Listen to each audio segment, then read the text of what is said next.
છો બાળકો? શું છે મારા હાથમાં? અંગ્રેજીમાં શું કહેવાય?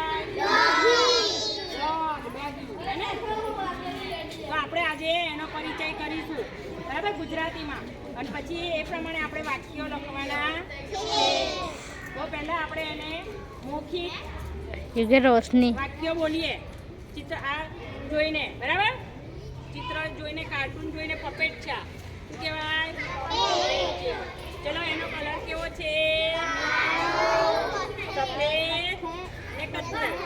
એને ચલો, એના પગ કેટલા છે? 4 છે. પછી એનું મોં કેટલું છે? મોંમાં જીભ છે? બધા જો. પછી નાક છે?